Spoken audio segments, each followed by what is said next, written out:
La Team Z originelle doit devenir plus forte. Chaque fois que je mets ce sujet sur le tapis, des puristes me répondent « Ben c'est normal qu'ils sont trop faibles, c'est parce que c'est pas des Saiyans, ce sont que des humains. » Bon, alors je vais te poser une question. Depuis quand un humain ça s'est volé ?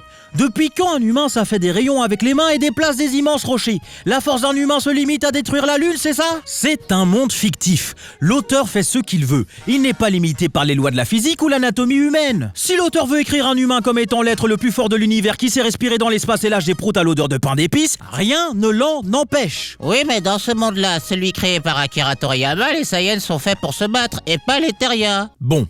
Alors je vais te poser une autre question. Depuis quand Dragon Ball, ça parle de la hiérarchie des races ? Ça me désole. Aujourd'hui, presque tous les fans de Dragon Ball ne font que me parler de niveau de puissance et d'anecdotes qu'ils ont lues dans des annexes, magazines ou le Shonen Jump. Ça, ce sont des amuse-gueules, des détails pour la plupart inventés par des équipes B pour tenir occupés et vendre des produits à des fans qui ne pensent qu'à une seule chose: consommer. En ce qui concerne le récit, ce que l'œuvre raconte, jamais le discours a été de dire qu'il faut faire partie d'une quelconque race pour devenir plus fort. Avant DBZ, avant même que le concept de Saiyan n'effleure l'esprit de Toriyama, on a vu Goku être mis face à des ennemis plus cheatés que lui. Tenshinhan aux 3 yeux, 4 bras, aux 1000 techniques venant d'une école plus stricte. Tao Pai Pai qui tue des gens avec sa langue. Oh, sa pauvre femme. Piccolo, un démon de l'ancien monde, mesurant 2 mètres, aux dents et griffes acérées, capable de se régénérer. Si Goku a pu les vaincre, c'est pas parce qu'il était génétiquement supérieur, mais grâce à son entraînement, sa créativité au combat et sa volonté sans faille. Excuse-moi, mais combattre des ennemis qui sont supérieurs dès la naissance,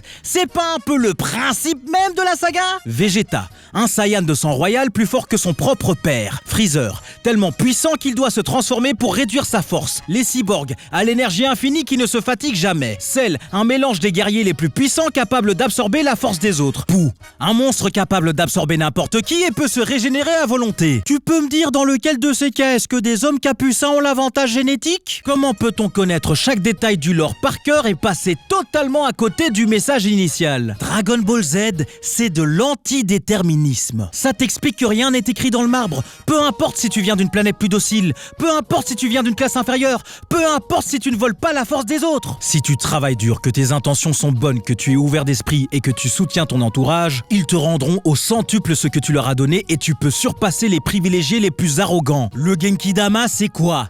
L'union fait la force, littéralement. Si Goku a gagné... Mais où est la suite ? Sur ma chaîne. Alors va regarder. Allez, faut pas se dégonder.